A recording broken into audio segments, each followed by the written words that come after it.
This is Think Human Being, conversation with magic makers. And I always talk about magic makers as like passionate, purposeful human beings, actually businesses, brands, and ideas that if they find their best base can make such a positive impact, on the world and the world we want to create in the future.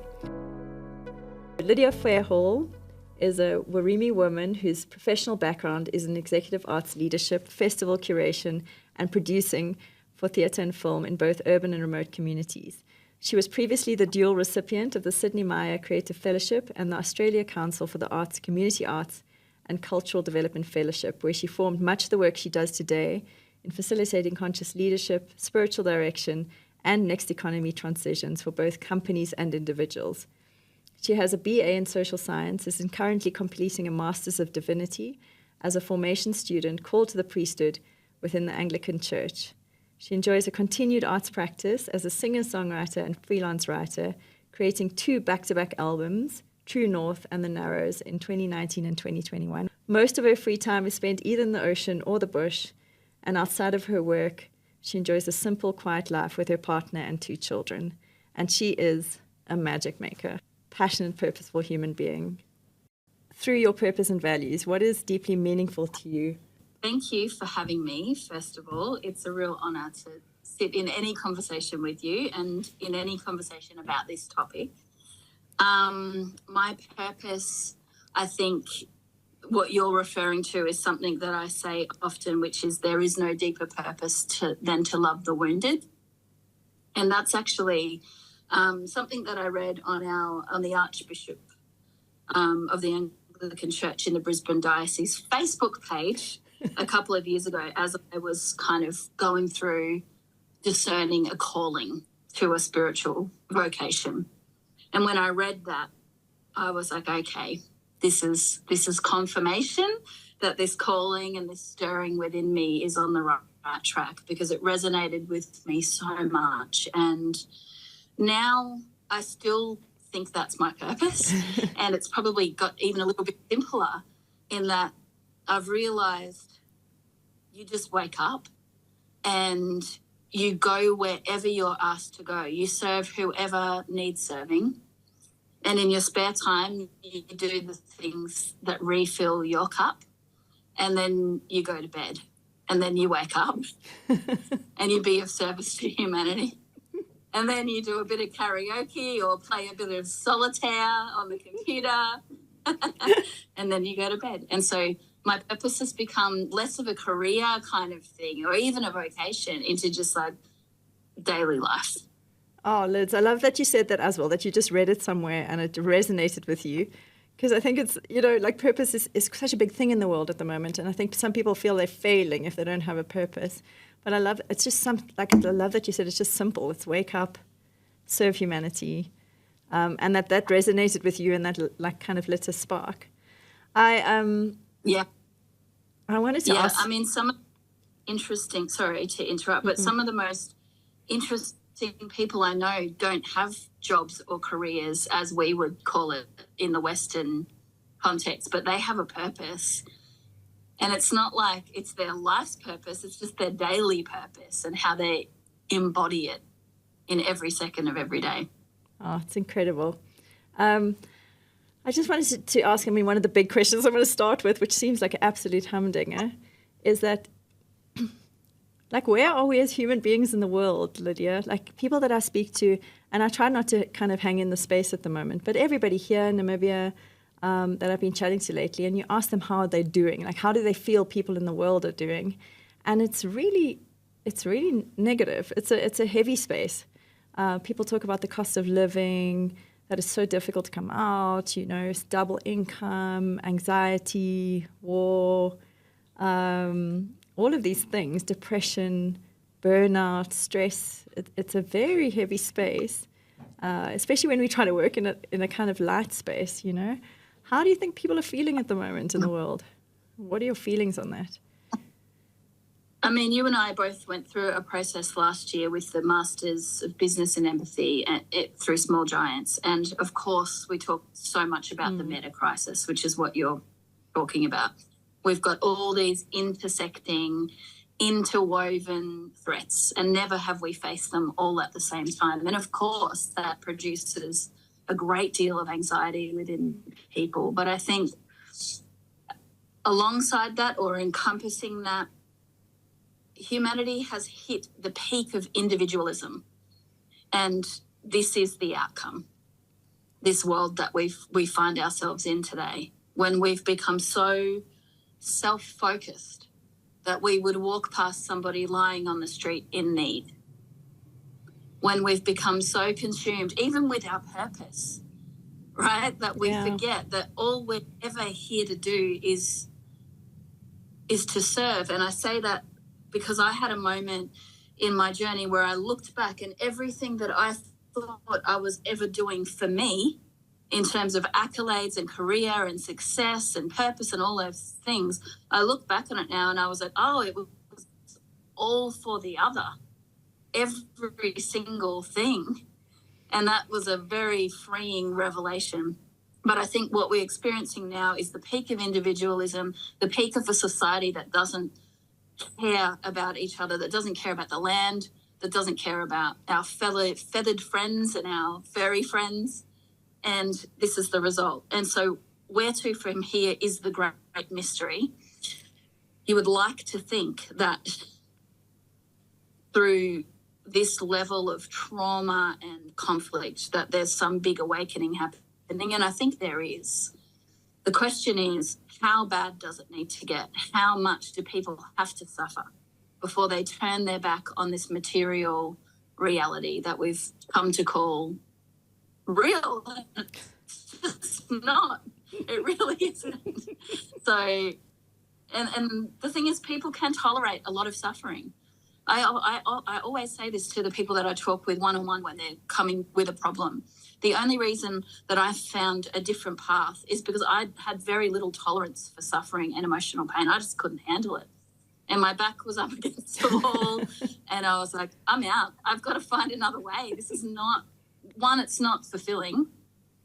You reach the top of the ladder and you look around and there's nothing up there, even once you've got all the money and, all the things.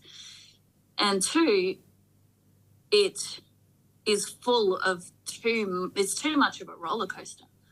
The peaks and the valleys are just too diverse. They're too far away from each other. So the narrow middle way, that's the way. But I can imagine that when you're preoccupied with a physical, material reality where you think this is all there is, that people are feeling very distressed and very anxious. And I have to say, I'm not. So that's probably another conversation or another question, but yeah. No, it's amazing, Lydia. And we went on that journey last year and we spoke about love and the power of love and all of these things. And we had access to these incredible people who are working in the space of the meta crisis, and this big shift and all these things that we're facing. What is amazing to me, though, is that every person on the street at some level understands the meta crisis. They don't word it like that. They don't say it's a meta crisis, but they know. It doesn't matter who I talk to. They tell us all those things. Interestingly, less about the environment, and that connection to nature. And we always spoke about that connection to nature, but very much about this fear and anxiety and this pressure and this income. It's amazing, Lydia, because human beings all want a good future. I sometimes ask people this question, what is the world you would like to live in one day? What does that look like? And everybody wants a better future. Everybody wants the planet to be healthy and thriving. So I think everyone inherently, they're good people. Everyone's good, and they're just stuck in this day-to-day, like you say, this day-to-day survival mode. And it's kind of interesting because, how do we live in that world? And we've spoken about this last year quite a lot. Is how do I live in this physical world where we know that we're earning an income every month and we have to get a salary and we're putting food on the table and we're trying to create this better world? How do we stay in those two spaces and not get distracted and feel so guilty, and get overwhelmed by this, what is happening, and try to, make change, do good? How do we do that? The only answer that I can give you is a spiritual answer, because that's been my experience and my worldview is deeply shaped by that. And for me, as I let go of all of the characteristics of individuation and let that decrease and really set myself aside so that the spirit could increase, everything in that way changes, and you truly start to be in the world but not of it, because you become the observer and you realize that everything is just a story, and there's nothing in the world that isn't that which you say that it is. And so we start to realize that our true nature is deeply powerful, and the source of our power is our imagination. So you could say what we're going through in the world right now is of imagination as well. And, you know, I've been taught from a really young age, call that which is not as though it is, because this is all that our people lived by. And I think the reason why I've said before I'm not so scared and I don't feel anxious is because wherever the end is, there is the beginning. Wherever the beginning is, there is the end. So I look back to the way my old people were living in harmony with the land, in deep connection and kinship with one another, where community and collective values were more important than the individual. And I think, well, if that's where we were and that's where we're going, it's all good. You know, however we get there is however we're there. And suffering often leads to salvation. Or if you like a more secular version, like you think of the broken pots, you know, the kintsugi pots. The pot is broken and you stick back together with gold. And that is the strongest part of the pot. You can't actually break that very easily again. And we're the same, you know. So in terms of our collective human shared experience, we're breaking a lot of pots, but ideally we're being strengthened when we're being called back to who we really are. And I've forgotten even what your question was, but yeah, being in the world but not of it. So you learn to walk in two worlds. You just do, and you know when you know what you're being asked to do. Like, for example, I'm sitting down and talking with you and I don't do any preparation, but I say before I do, let my thoughts subside and let the higher thoughts dwell within me. Set aside the earthly thoughts and let the heavenly thoughts, that's my language, and any language will do, let the heavenly thoughts take over. But then in an hour and a half, well, I'm going to go to need to cook dinner. And the heavenly thoughts are not that helpful for me in that space. I've just got to get on. So I'm back in the world. I've got to feed people. People to and feed. And then I've got to put them to bed. And then, yeah. And so you just know really clearly what character and role you're being asked to play in that moment, and you do it. And when you're not being asked to do anything, you just are. You're just in a state of being.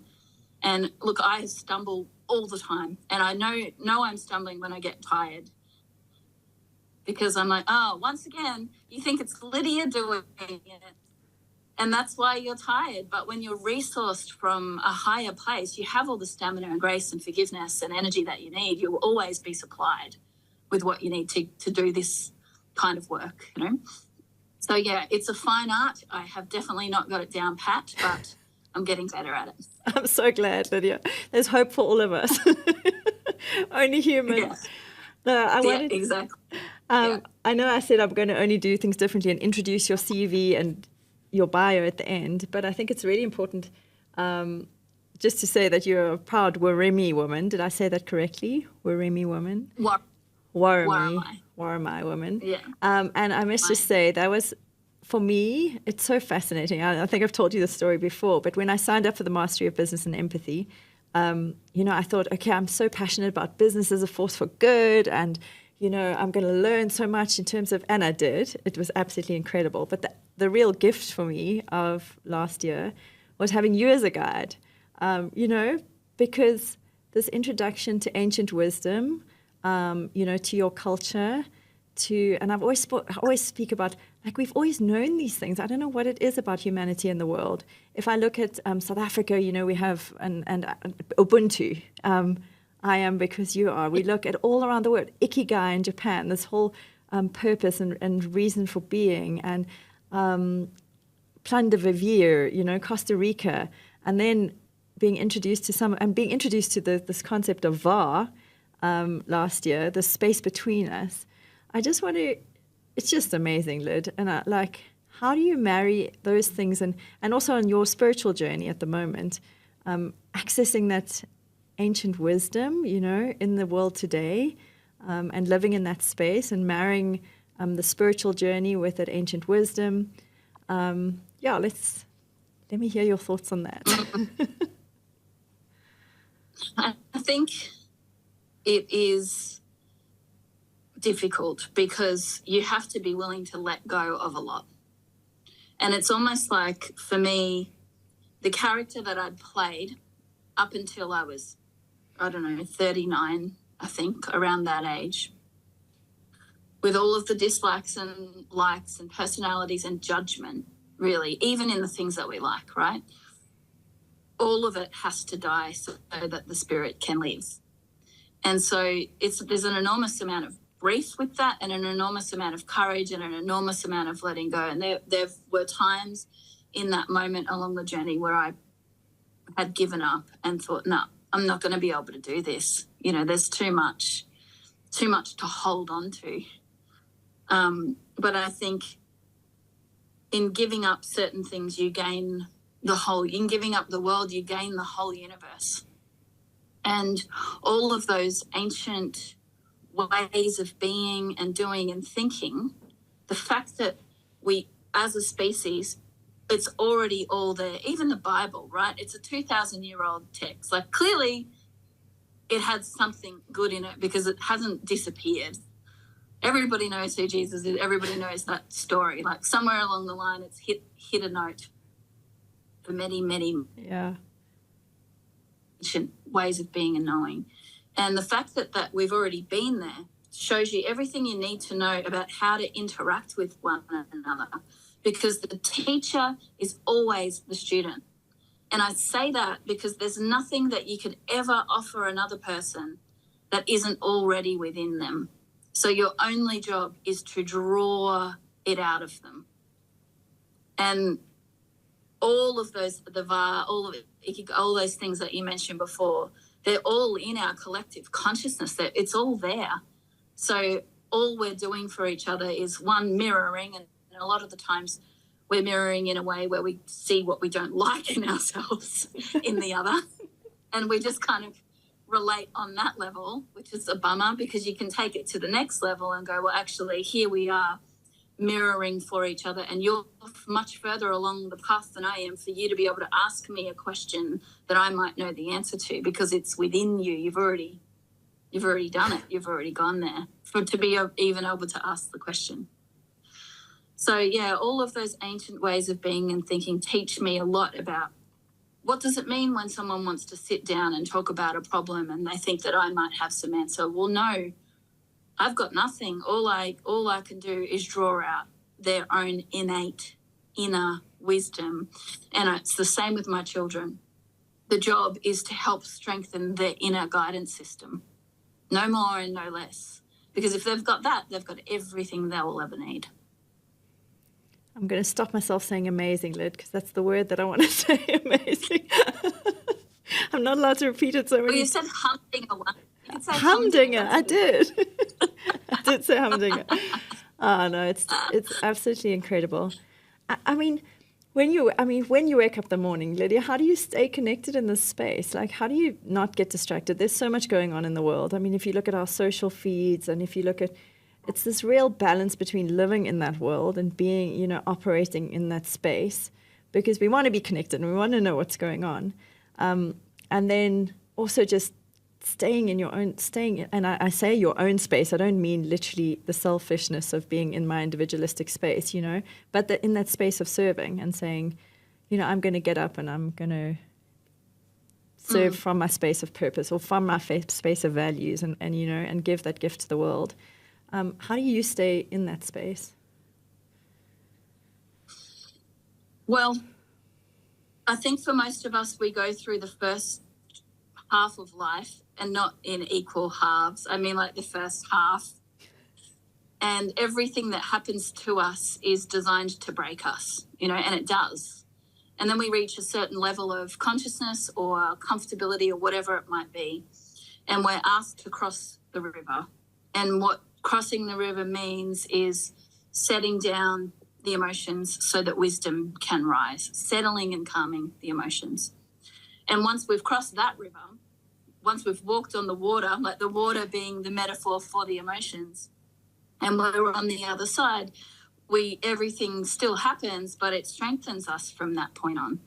And that's the beginning of a really profound shift in my life, because it went from being somebody who's in the physical body, looking at the physical world and seeing everything through the eyes of the character, the gender, the culture, the age, everything, and then having these moments of brilliance, these moments of like spiritual, and now it's flipped. So now I sit in that being in spirit all of the time, and then I get called back in to the character.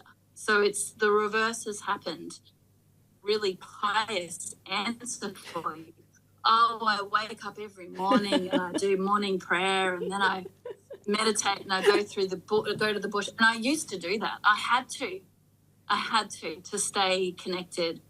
But now I don't do any of that, because it just became who I am to such an extent that the practice almost got in a way. And when times get tough, and they do get tough, I do lean back into morning and evening prayer. And a beautiful teacher said to me, morning prayer is the key to the day and evening prayer is the lock. I thought, that's beautiful. So when times are tough, I lean back into that practice. But when the going's good and I'm just, which is most of the time, I don't really do anything. I go to the ocean a lot. I need the ocean in my life. That's a big source of renewal. And then, it's funny because then I think, oh my gosh, I do so much, because every Sunday, I'm at a 7 a.m. service, I'm at a 9 a.m. service, in preaching and taking the Eucharist, and all of those things are very prayerful, still beautiful, divine spaces of refueling and reconnecting with the divine. But yeah, that's it. That is. I aspire to that, Lydia. It's really hard. It's really hard to stay in that space. It's unbelievable. I was thinking when you said that, I actually really want to go back to, you mentioned imagination, Lydia, and I know that you, you live in the world of singing and also arts. It's so much a part of you. Like, how can imagination and creativity and, I always talk about this magic. Like, I can feel it in these spaces. I walk here into this production studio and there's just, people are passionate and, I think maybe because they're so much more in touch with who they are and like maybe their gift to the world. Where does that play a role? And I know you said we don't know where we're going. Nobody knows where the world's going. It's so funny. I see like hundreds of articles published every day on LinkedIn and everyone's theorizing and it's all these things. And it just feels like we don't really know, like, to be truthfully honestly. We don't know what's going to happen with everything we're doing in climate change and, what the results are going to be and what it's going to look like. So where does imagination play a role there? Well, imagination is the true vision. And that's why when we live in a society where it is diminished and lost or delegitimized or devalued, we're in deep trouble. And that's exactly the world that we live in now.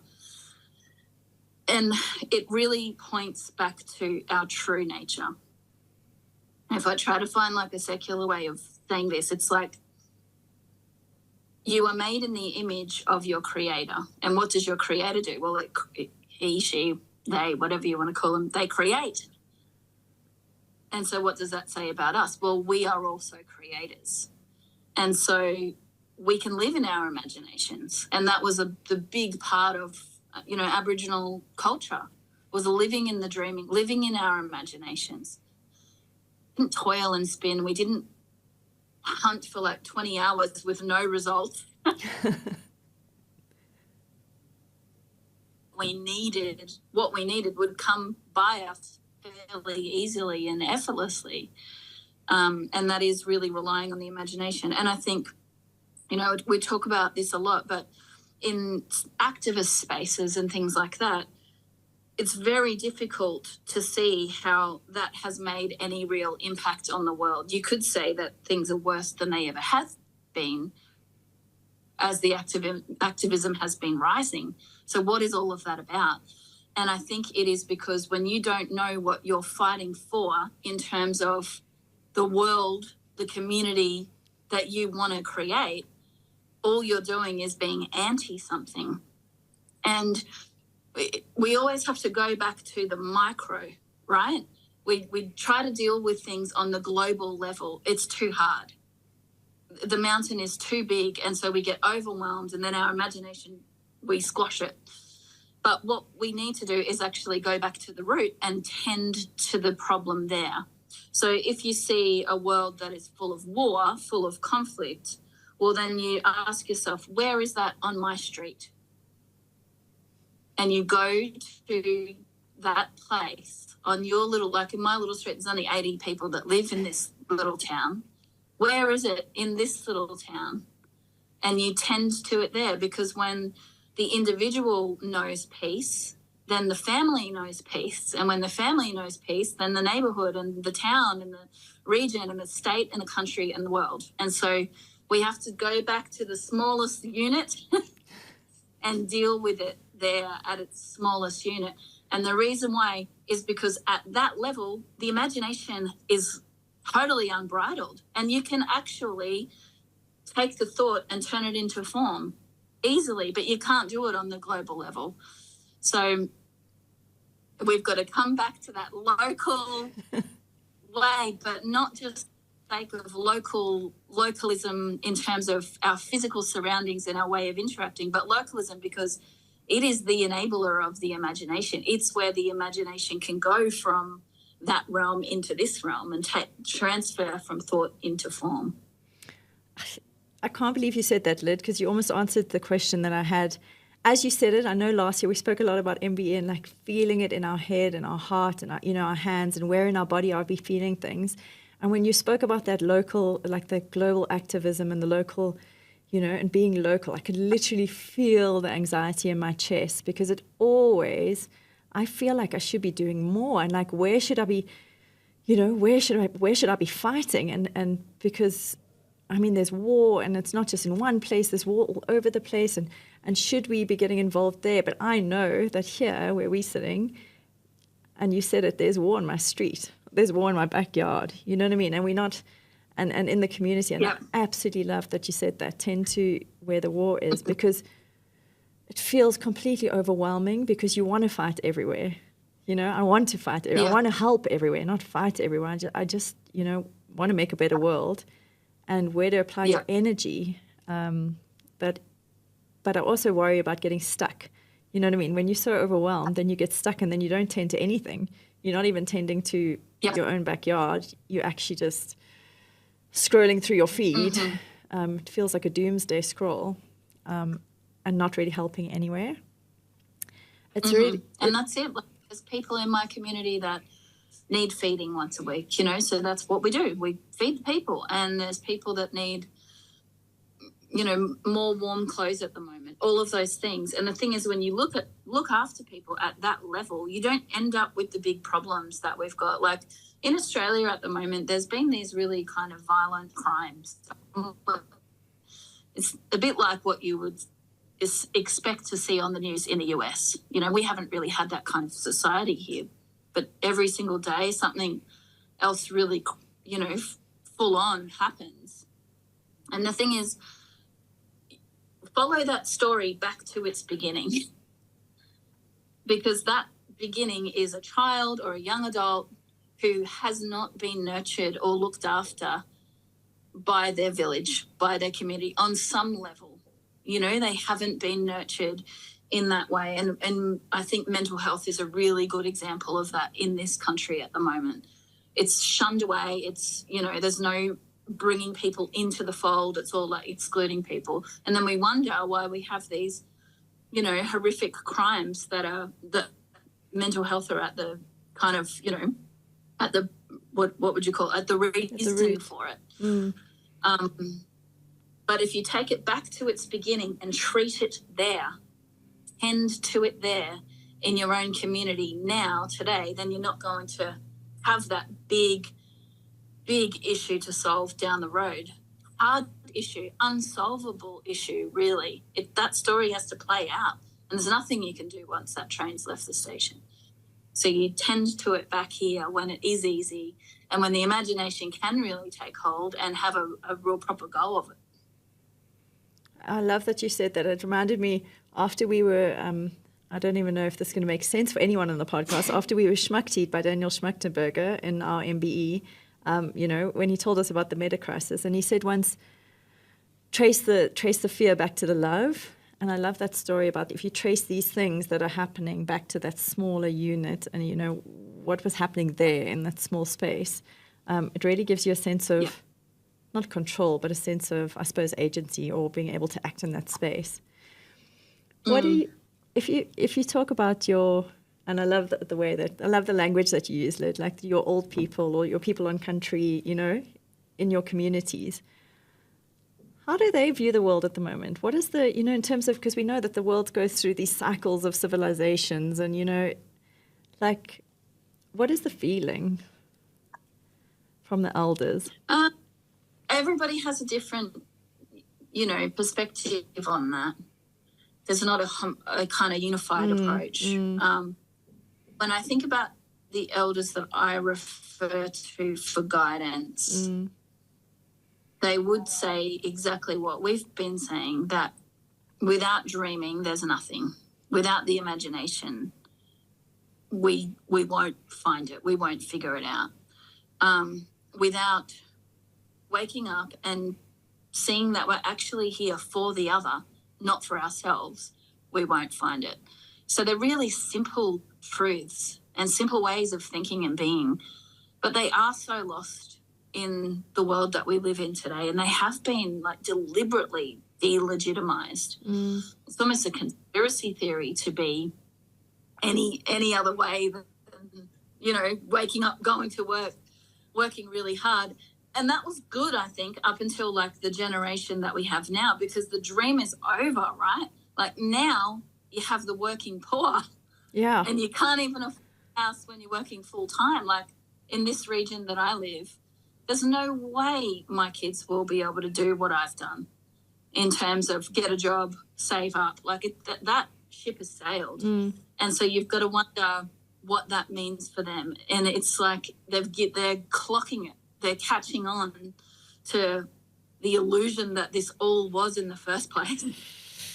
Because the carrot that was dangled for us isn't there for them. It's not there anymore. And this is where we've got to be careful, because if we're doing that alongside raising them to be people that won't stop and help and ask somebody, and I'll share a story with you, a friend of mine who, it's my spiritual teacher, Curtis, who I talk a lot about, but he walked out the front of his house a couple of weeks ago and there was a man just lying in the gutter out the front.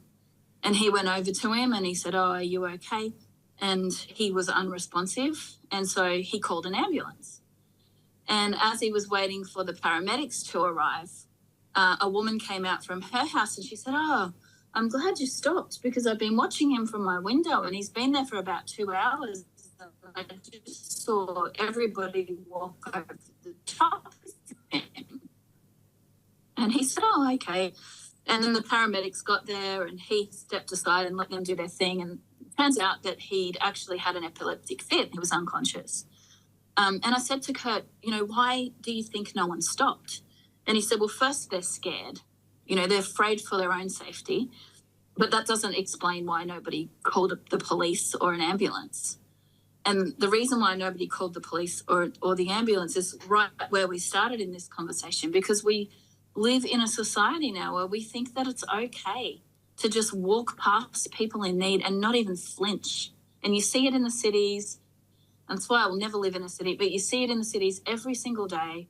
And when you have young people that don't have the carrot anymore and that kind of society, it's a dangerous, awful combination. So I actually think it's good the carrot's not there anymore, because get them to like live in their truth. But what you want to do at the same time is teach them how to serve, teach them how to take the lesser seat.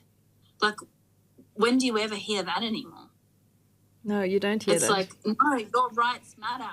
And it's like, well, actually, yeah, they do. And you're not, just another car on the road. You don't hear that anymore. And what's also so scary is like we can see there's like this lag in society. Like we haven't caught up with the legislation on social media. We're only just figuring out how bad social media is. Like AI is starting. We haven't even, we have not got our heads around that. That's a whole different space. And I think there's even a lag on the carrot thing, Lyd. Like I think there's a lag. Like I don't think people have realized maybe that the carrot is not there. And what's really concerning, and I've seen it a lot lately, it's this whole thing, don't even know if it's probably a thing or we call it a thing, is like this well-being paradox, is that everybody's caught up to the purpose, everyone's purpose washing and there's a lot of greenwashing, and we've all realized that actually human beings are not healthy, and we've got to help human beings be healthy so that they can, live meaningful lives. But the problem in corporate is that we're hearing a lot about that. So we're seeing wellness programs and, everyone should meditate, and we've added all of these things, but actually that's just being added as like a stream to help increase productivity and growth. And it's not saying work less or work, it's almost like, here, be better and healthy, but actually we're going to treat the burnout and we're going to treat the stress, but we're not going to reduce the stress. We're not going to treat the, where it's coming from. We're just going to, we know that it's important. It's like this very weird well-being paradox where the world knows, like you said, it's so simple. Everyone kind of knows the answer, like deep in their hearts and their guts, that it is this simplification or going back to what we really deeply know. But there's this, it feels like we're introducing things just to make people well so that we can perform well and grow more and work harder. It's a little bit scary because for the young people, and I think that's the carrot, like people think if they can do that, we're still going to move, up this pyramid or whatever that is. And you look at things like, sorry, I've got to plug this in. When you look at things like the Great Resignation, and people are leaving their jobs in droves, and they're leaving professional careers that they spent thousands and thousands of dollars at university getting a qualification for. Like, I've met five people in the last month that are working at their local supermarket who have law degrees or medicine qualifications or whatever, and they're just done. They're like, this is not what life is about. I'd rather just go to work, for 6 hours or something and clock off when I clock off and then go home and live my life. So it's shifting on a cultural level. The interesting thing will be, what happens in the meanwhile, because when everybody stops showing up, then people are going to suffer, right? Like, who's going to do all of that work? And I think this is part of the paradox and the challenge with the well-being stuff and systems change, actually, because, yes, we should always be in the game of making things better, and the work is never it's never finished. Like, there's always more better to be had. And if we are showing up and we are just being of service and doing what we do for the other, not for ourselves, we do have a really constant stream of supply in terms of stamina and clarity and courage and all of those things. But when we show up and think that, it's my managerial skills or it's my intellect or it's my body, my labor, that's going to get this done, then that's a limited, finite supply. But there's this other resource and, I look out my window and we've got this beautiful, flock of tiny birds here, like little fairy wrens. I don't know if you have them where you are. They're tiny, tiny little birds, like finches and robins and things like that. And you just never see them stressing or worrying about where their next meal is going to come from or where they're going to sleep that night. And we've somehow become the only species on Earth that has to pay for its right to just be. And it just doesn't have to be like that. We can just show up and be of service and then go home. But we've become so consumed, and I'd say with our own well-being is in the mix with that. And a lot of people, you know, I get this same question all the time. How do I know if I'm enough? Am I enough? And like for me, I know I'm not. So I don't even try to rely on my own anything to get through. I set the self aside and let a higher power work through me because I know I'm not enough. And it's so freeing. That is so funny because that's totally opposite. You see everybody say we should have that, you know, the mantra on your wall every day, I am enough. And maybe we should change that to I am not enough. And just know I'm not enough. I know I'm not enough. Cool with it. And actually it's given me freedom because there's no more freeing place to be than the servant. Because you think about the queen or the king, they don't have any freedom. No freedom at all. And somebody's waiting to take their spot. No one wants the servant's job. No one wants competing with the servant. And no one is vying for that spot. And you can move wherever you want to move in between being of service. Like you have this, I can never say this word, anonymity. Anonymity. Yes. Anonymity. Yeah. You have that because you just get to move through the world and move through spaces and, you know, you just show up. And I think I've said this to you before, but for me, it's like whether I'm at church preaching or doing a podcast or teaching conscious leadership in business or whether I'm at the bakery buying a loaf of bread or at my kids' school, like nothing changes. The work is always the same and it's just uplift the other. Just be an uplifter and listen to people. And I think that's probably what your friend was talking about, who you did the podcast with yesterday, about putting love at the center of business. There's no reason why we can't do it in business. Actually, it's an organic living organism like everything else, like the neighborhood and the home, and it's the perfect place to do it. Love and business. That for me was one of the big words that came out at the end of the MBE, this realization that it's about loving the world, love yourself, love the world. And it's so interesting how we shy away from that, especially in business spaces. Like love seems like we talk about unicorns and magical word, you know, it seems like a very airy, fairy word when we take it into like a business context. And I think it's unsettling for people. Because I often say, like, I chat to my husband and, you know, my family, and I say it's so strange because there's incredible human beings everywhere, Lydia, and they're working in businesses and they're working in corporates. And yes, business is trying to move, but they're still in a space. It's still in the current system. You know, it's still in the system of capitalism, and we're still selling things, and we budgeting growth every year, you know, and how do we get more growth, and what does that look like? And I can feel the conflict because it must be, I mean, these people, everyone knows, like we know we're in this difficult situation and it's like actually not right, but, you know, how do you change that? And I also listened to another podcast the other day where Daniel Schmachtenberg was talking about people feel like they have no choice. You know, when people feel like they have no choice, like that, it's must, you know, they kind of stay within that system, not out of any evil or ill doing, but they feel like the choice is taken away. But I love that you said tend to your space. But because, I think, because I think that you don't really have to change anything or anybody. You just let everybody experience the world how they want to experience it. And in terms of the overall path for humanity, well, that is out of our hands, right? That is in the hands of, like for me, I would say that is in God's hands. And I look forward to the great mystery being revealed whenever that may be.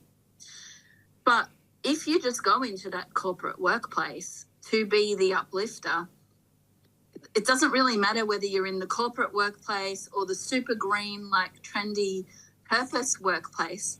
You just do the same thing no matter where you are. And actually, to be the light on the hill and shine the light in the dark spaces is a pretty noble purpose. And it doesn't actually even have to have anything to do with the work that you're being paid to do. It's just how you speak to people around the water cooler or over lunch, or, you know, like I had a job a couple of years ago when I first kind of went through this big transition, and it was back in the world that I knew, in the arts, because that was my career.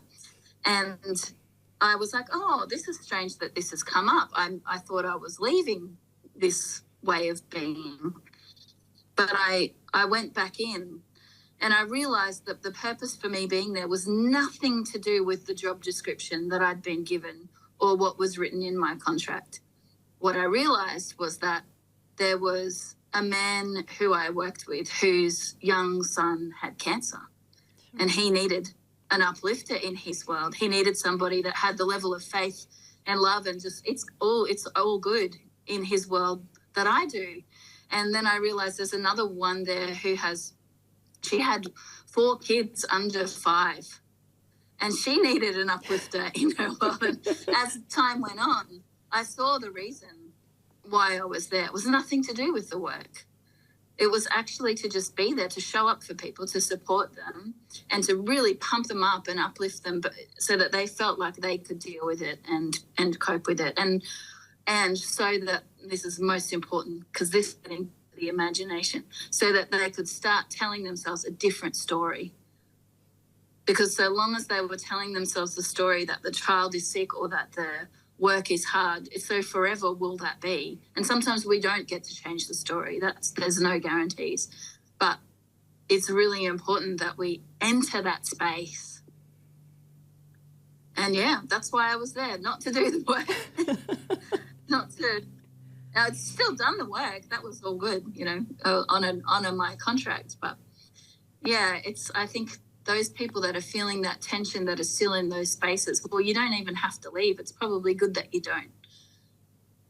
It's incredible that you said, and you brought in the power of story, Lyd, because I think that's what you tell through your music. I suppose that's what you tell through your, your sermons or whatever you're doing in life, and how we change those stories. And the power of language in the moment, in the world at the moment. And I've also been thinking about that.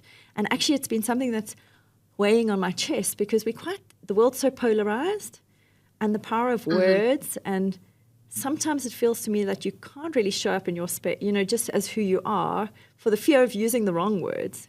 Everyone's very sensitized to words at the moment. And I feel a very heaviness in terms of, and I know that you say, be in your space, to your being, and just show up as who you are.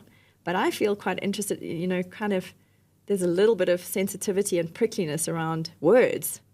And are we using the right words, and are we using the wrong words? I love uplifter. I think I'm going to move change maker to uplifter. I think that's going to be my word for my new word. Yeah, let experience the world how they want to experience it. And when they're ready, they'll know that you're one of the people in their worlds that they can ask about the change, but you don't have to push it on them. And I think I was listening to a podcast yesterday, and I was like, whoa, this goes for 40 minutes. And I reckon 25 of it was trigger warnings and disclaimers, or we're going to say it this way, but just so you know, it could also be said like this, because we don't want to. And I was like, what is going on here? Like, the actual content probably went for about 6 minutes, and everyone's just trying to cover every basis so that somebody somewhere doesn't get offended. And I can't remember which comedian this is, but no doubt it's a comedian that has been cancelled or whatever. But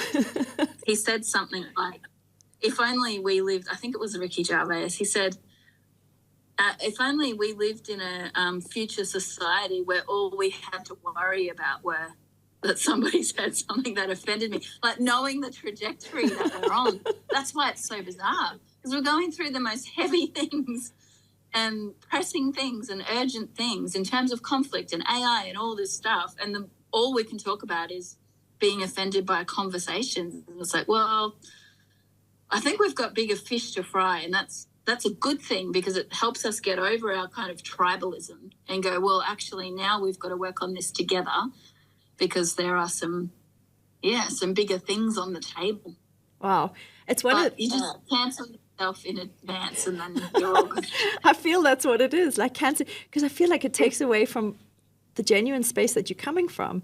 And it's quite amazing. I've noticed it in some of the communities that I'm in, with the MBE community.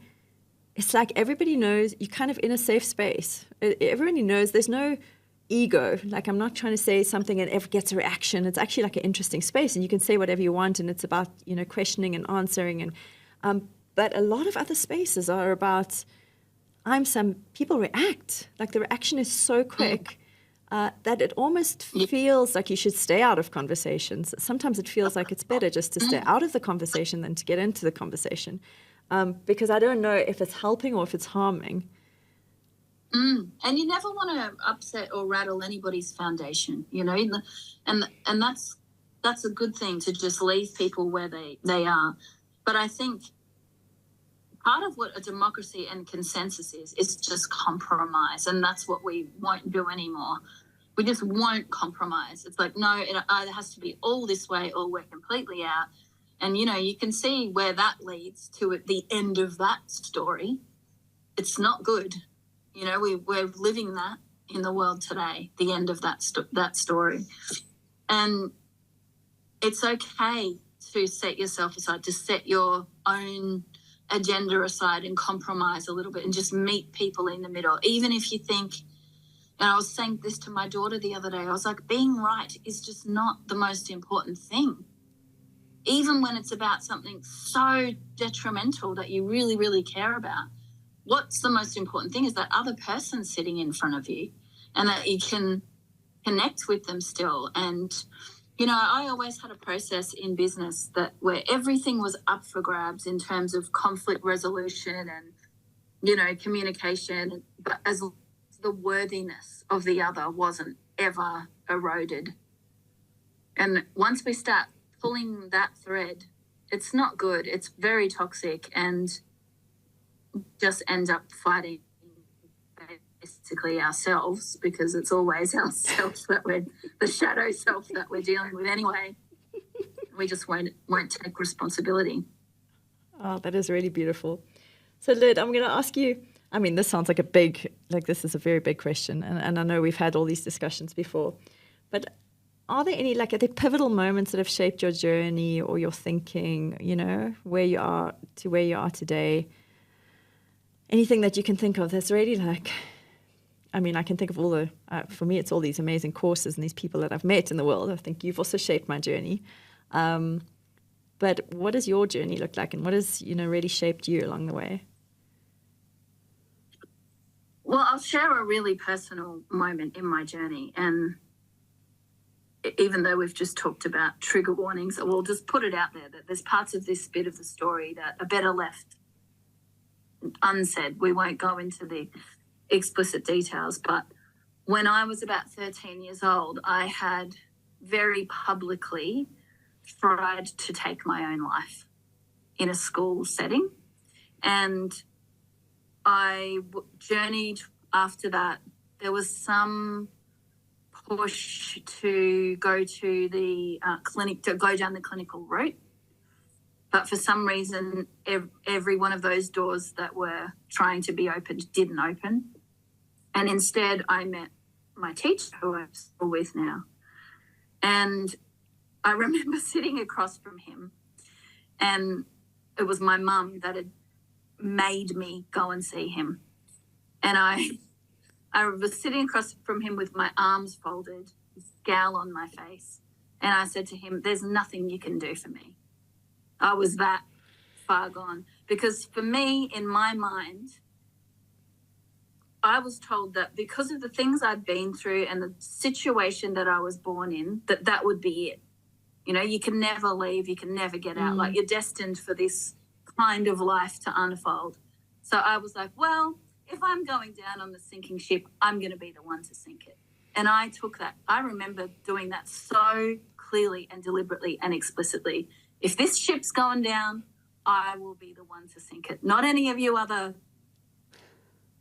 whatever swear word I used at the time.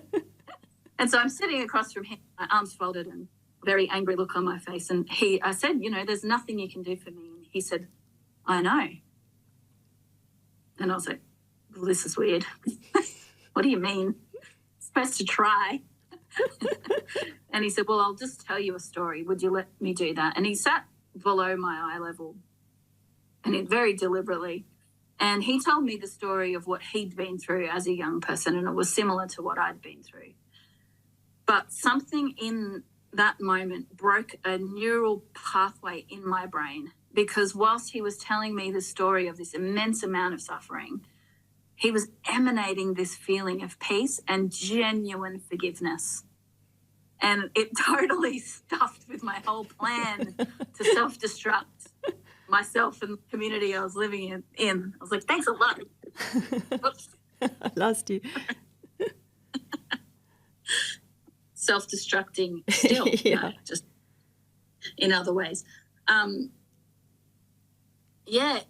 So it totally messed my plan to blow up my little world in the way that I'd hoped that I would, because he just gave me another narrative. And I remember thinking, as I was sitting across from him, if I'm destined to this life of like depression and anxiety and sadness and, poverty and all of these things, how can he be sitting across from me, having gone through what I thought was worse than what I went through, and not be experiencing any of that? And so for me, that was a very powerful moment, because my life could have gone down a very different direction. And for some years it still did. I still had a lot to sort out just on those basic levels of hierarchy of needs stuff, But it was like the circuit was broken. And once you know the truth, you can't live the lie. And in every community, no matter how bad things are, there's always the outlier. And it's either somebody that's left the community in a lot of like success in the Western context, or somebody that's stayed and been through all the things, but is just a peaceful, wholesome person who's an uplifter, who becomes the uplifter. And those stories are so powerful. They're so important, because what you start to realize is, there's a jail cell there, but the door is open, and it's only you that can walk out of it. And there is nothing of this earth that will hold back the one that has that spirit within them that's seeking a deeper truth and more.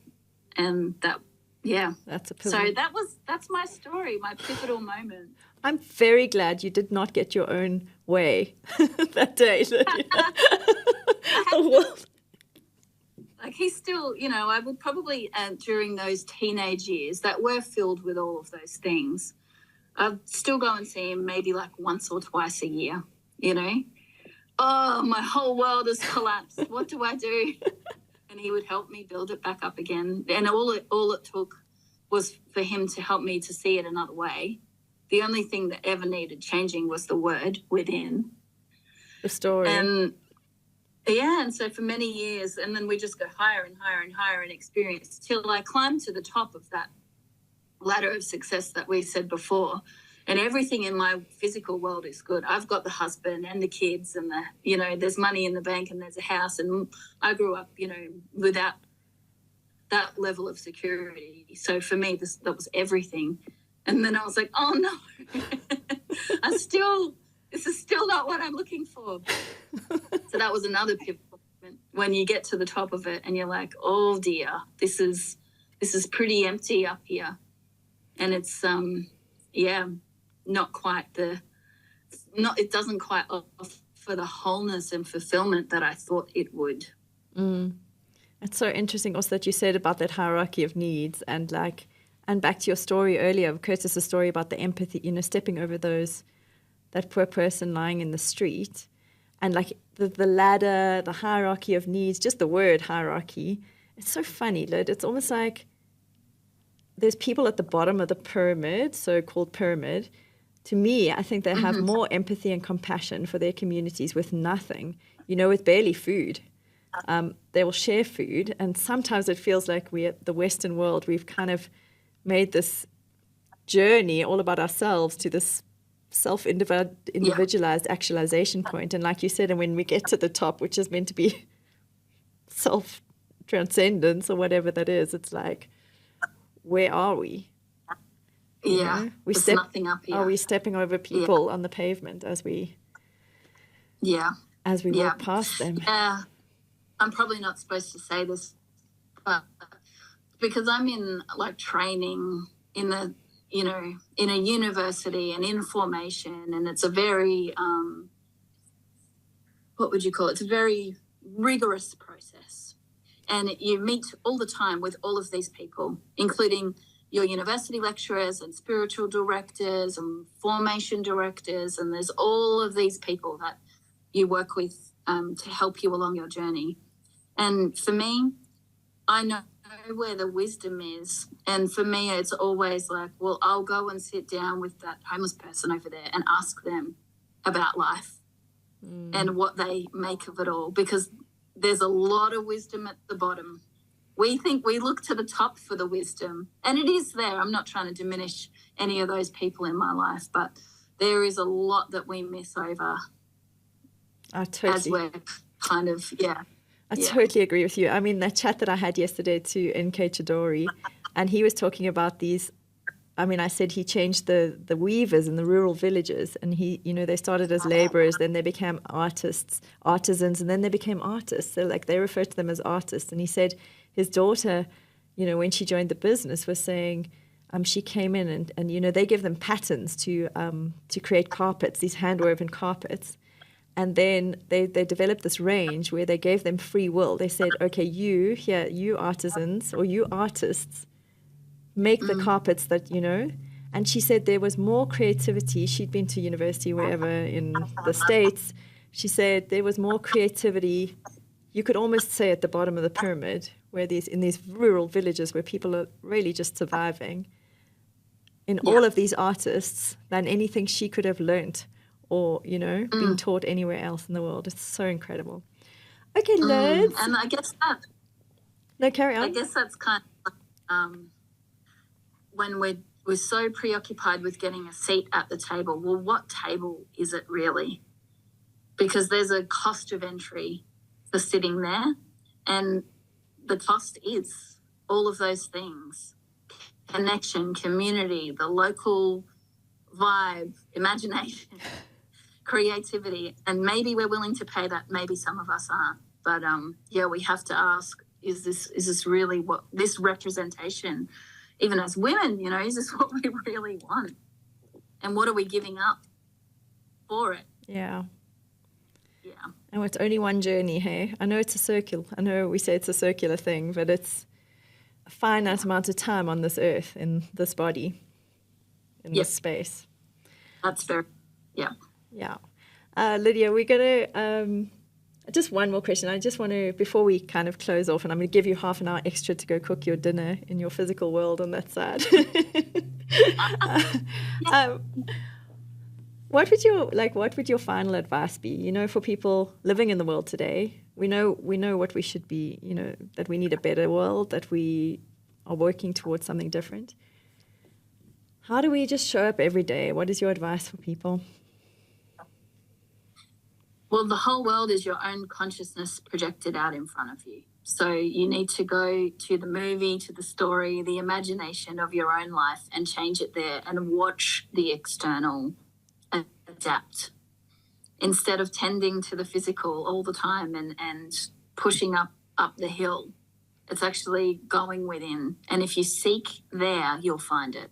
Thank you so much for being with us today, or being with me today.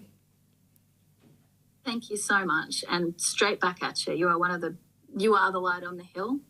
And it's an honor to be in your presence, and do more podcasts so we can talk more. I will. I said to you, this is not the end of the journey.